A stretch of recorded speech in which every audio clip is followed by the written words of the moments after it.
I'm often amazed by the ability of a well-constructed musical theme to capture the essence of a character. Popular media is full of amazing examples. Take, for example, Batman '89's iconic moody theme by Danny Elfman, which so perfectly captures the dark, brooding nature of the character, with gothic operatic flourishes symbolizing the Dark Knight's restless mission to exact vengeance on those who prey on the fearful. Or consider the Rocky theme Gonna Fly Now by Bill Conti, a pitch-perfect encapsulation of the character's indomitable spirit and underdog grit. Seriously, I challenge you to watch the video of Rocky running by the docks in his grey tracksuit, getting faster by the second with the theme playing in the background, and not want to put on your gym shorts and belt out some one-handed push-ups. But amongst numerous such excellent examples, one theme stands tall as a perfect marriage of character ethos and accompanying music, and that is John Williams' Superman theme. It is difficult to understate just how masterful this composition is. From the opening notes, there is an undeniable and grand sense of heroism which pervades every flourish. It feels like the music wants to describe a larger-than-life character, pure in his actions and unshakable in his morality. And interestingly, the theme goes on to more playful sections, which signal Superman's lighter spirit, his sense of humor, his playful charm. Through the blaring horns and quieter strings, we can clearly see both Superman's stoic heroism, but also the mischievous twinkle in Clark's eye as he tricks Lois and his Daily Planet colleagues into thinking he is a bumbling fool. All this is to say that introducing an electric guitar cover of the OG theme into the teaser trailer for DC's upcoming Superman movie is a very deliberate choice by James Gunn. This is especially true after the theme was eschewed by Zack Snyder and Henry Cavill's more brooding and dark take on the character. Gunn wants to evoke a back-to-basics Christopher Reeve-inspired interpretation. In fact, the one line of dialogue in the teaser pretty much spells it out as such. Crypto, take me home. What we are offered then is an undeniably good, wholesome, and optimistic Superman, one who invests his energy in doing good even at the individual level, as exemplified by the striking image of him saving a young girl from an explosion. A version of Superman who will never falter, never let us down, never hesitate from doing the right thing, the compassionate and moral thing. And for the most part, it works.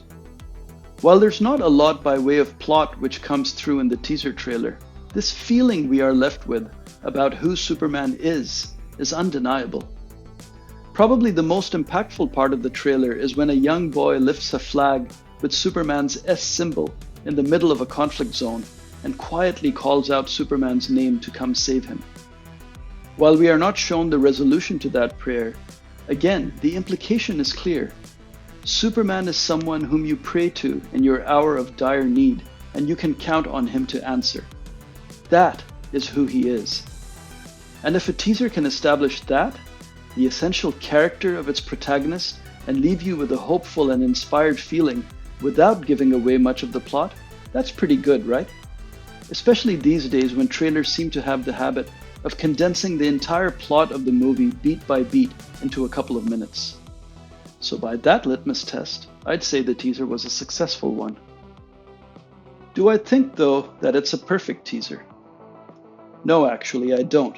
And my reservations extend beyond the quality of the trailer itself to creative choices for the movie, which at this stage are just worries, and I sincerely hope unjustified. For one, the sheer number of side characters is a worry. I had already been reading about other superheroes Gunn was planning to introduce in this movie, like Guy Gardner, Mr. Terrific, and Hawkgirl, to name a few. But to actually see them on the screen just reinforces the worry. How can we expect the focus to be on Superman with so many other supporting players running about? And it's not just a matter of focus. Superman standing alone as one extraordinary thing or being in an otherwise normal and relatable universe elevates his specialness. Putting him in the middle of a lineup of other superpowered people and fantastical events dilutes the effect Superman should have. To their credit, this was something Zack Snyder's take on the character, and before that, Christopher Nolan's take on Batman understood. Extraordinary characters in an otherwise ordinary world make them feel realistic by virtue of the contrast they strike to an otherwise recognizable backdrop, as if something like this could happen in our world. Now, to be fair, the choice of universe Superman will embody is a very conscious one by James Gunn, and for all we know, it will work. Unapologetically showing this in their trailer may then be quite a smart move to precondition the audience as to what to expect. I can only speak to my own personal preference here. I like my fictional universe to be somewhat grounded, so I can immerse myself in it more fully. An anything goes universe by definition has less rigid rules, which in turn reduces the stakes of plot occurrences and consequently the emotional investment of the audience. A smart writer can overcome this by explaining the rules and stakes of their universe well enough, and hopefully that will be true of this movie as well, but it does remain to be seen. The other, admittedly less significant gripe I have with the trailer is the comic accurate nature of it, probably best exemplified by Nathan Fillion's Guy Gardner, and more specifically, his horrible looking bowl cut. Now don't get me wrong, I get what Gunn is doing here. Again, this is an unapologetic statement of, look guys, I'm bringing the comics to life as faithfully as I can. Get on board or check out, the choice is yours.